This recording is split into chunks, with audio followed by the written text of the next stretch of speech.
Welcome to Old Guy Gaming Network and another episode of Interesting Places to Visit in Microsoft Flight Simulator.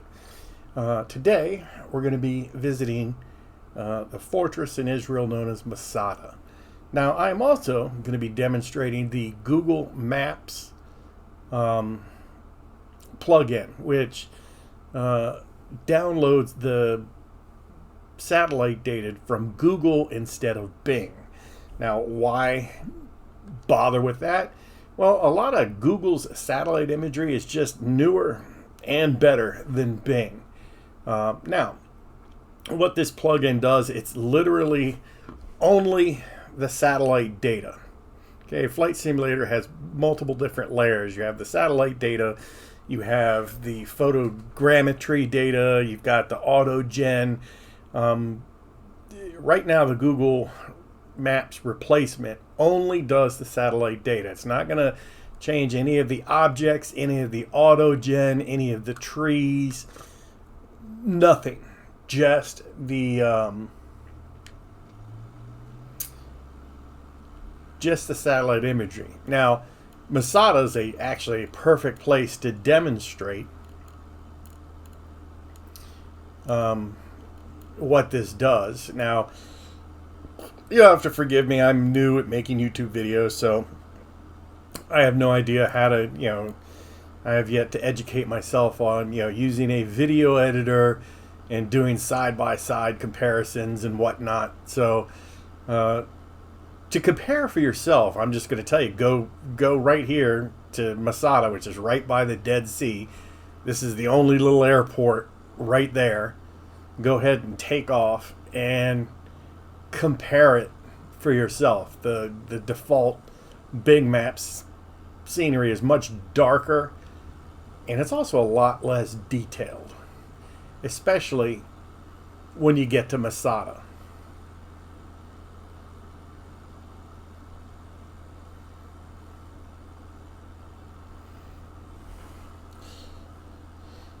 Now, Masada itself is an ancient fortification in the southern district of Israel, located on top of an isolated rocky plateau akin to a mesa. It is located on the eastern edge of the Judean desert, overlooking the Dead Sea, approximately 20 miles east, or 20 kilometers, or 12 miles east of Arad. Herod the Great built 2 palaces for himself on the mountain and fortified Masada between 37 and 31 BC. According to the Jewish scholar Josephus, the siege of Masada by Roman troops between 73 to 74 AD, at the end of the First Jewish-Roman War, ended in mass suicide of the 960 Sicarii rebels who were holed up there.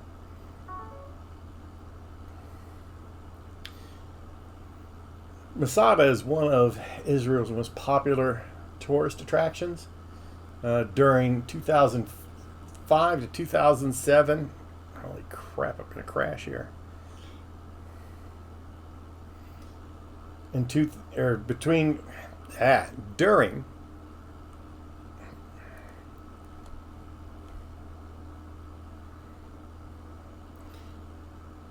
2005 to 2007 and 2009 to 2012, it was the second most popular tourist site behind the Jerusalem Biblical Zoo. The site attracts roughly 750,000 visitors a year.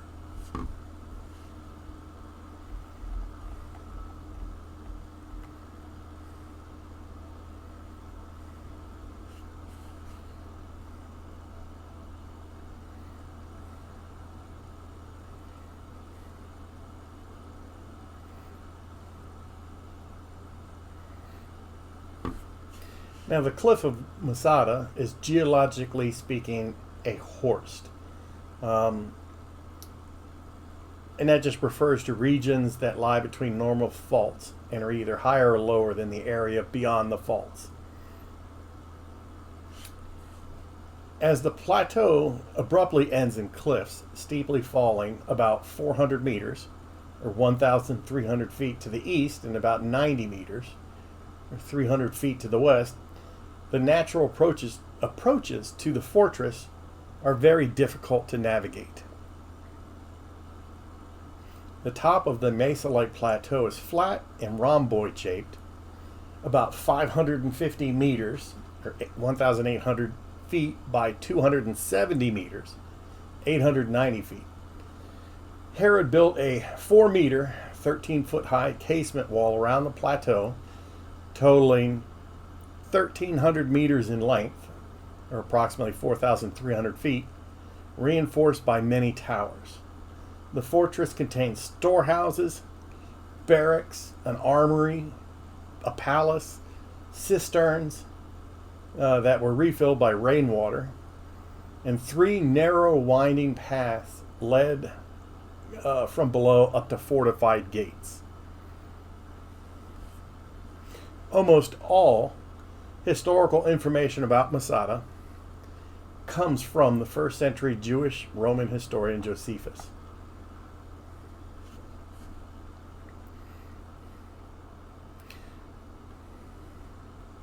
Now, when flying around Masada in the default Bing maps, none of this detail is really visible. It is very plain. You can't see. This is the remains of the Roman ramp that they built, and they brought their siege tower up. You can't see that. Like I said, just fly around this region and look at the default in-game scenery compared to the Google Maps, and like I said, it'll give you a really good idea of what this particular plugin does for Microsoft Flight Simulator.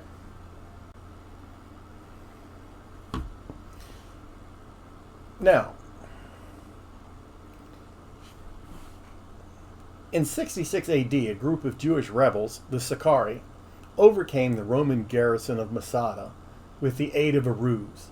After the destruction of the Second Temple in 70 AD, additional members of the Sicarii fled Jerusalem and settled on the mountaintop after slaughtering the Roman garrison.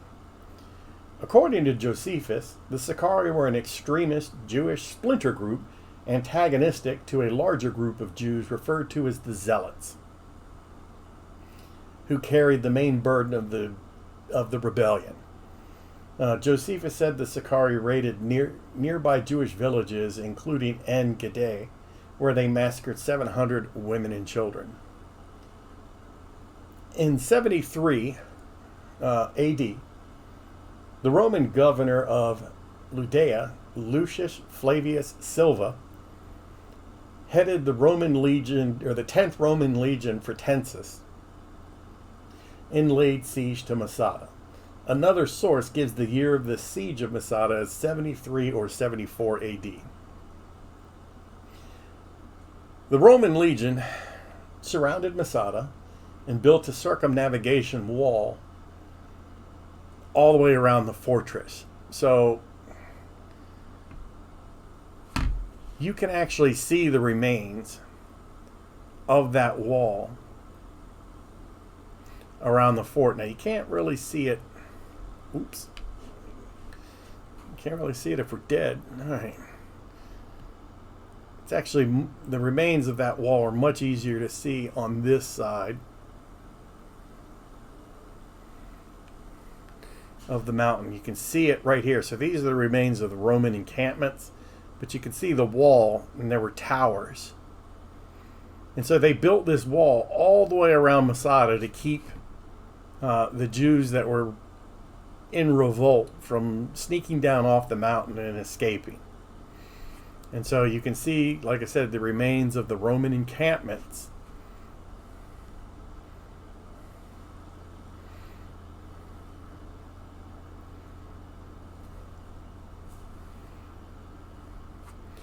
Around Masada.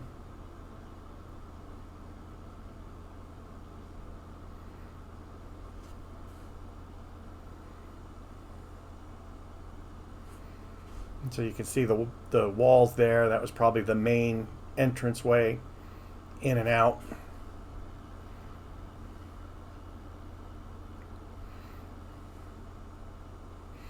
He said the detail's not enough. I can't tell if this is part of that wall or just a natural path. But you can see the Romans actually had some encampments up here on this plateau. They probably had, wanted to occupy some high ground on this side so they can probably look into the fort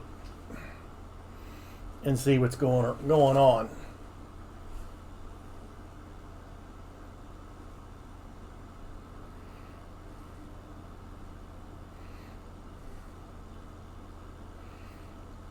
So once the Romans had surrounded the Jews, a direct assault with ladders and whatnot was not going to be possible. It was just too steep. Now, Flight Simulator doesn't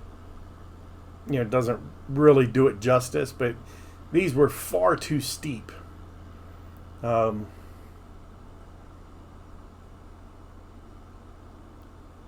To assault and bring up enough men to try to scale these walls. So the Romans started constructing an enormous siege ramp. And like I said, the remains of it you could still see to this day. So the Romans employed the 10th Legion and a number of auxiliary units and Jewish prisoners of war, totaling some 15,000,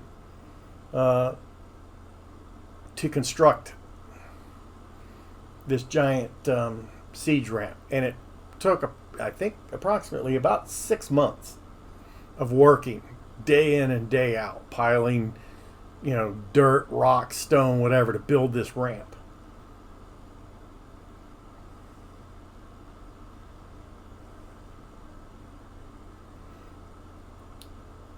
The ramp itself is 114 meters or 370 feet high, consisted mostly of a natural spur of bedrock. So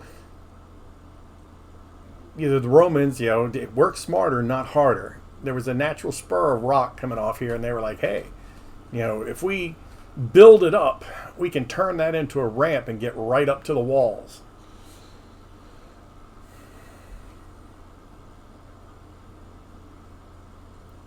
And so a giant siege tower with a battering ram was constructed, and it was moved laboriously up the completed ramp. According to Josephus, when the Romans entered the fortress, they had discovered that its defenders had set all the buildings but the food storerooms ablaze and committed mass suicide. 960 men, women, and children all killed themselves rather than face enslavement by the Romans.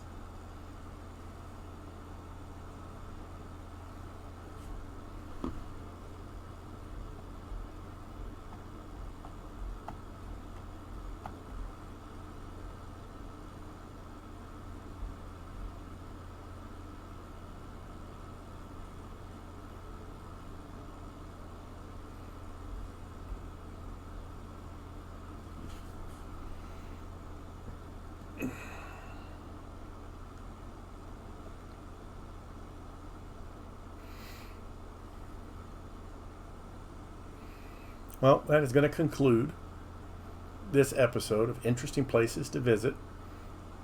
I encourage you to, like I said, fly over this area with the default Bing Map scenery. So that way you can get a better idea of what the Google Maps plug-in does for Microsoft Flight Simulator. In some places I like the colors better with the Google Maps, and some I like the Bing better. I know specifically in where I live in Frederick, Maryland, the Bing Maps is very old, and so there's a lot of highway construction things that are done now that are not in the default game but are clearly shown within the Google Maps. Another place in Washington, D.C., you can actually see Audi Field, which is right near the Nationals stadium with the Google Maps, whereas Bing Maps, it's not on there. The only problem though is the game will still stick auto-generated buildings and things where they normally were, and sometimes they can conflict with the Google Maps. But Anywho, please leave your comments below, like and subscribe, and until next time, have a wonderful day.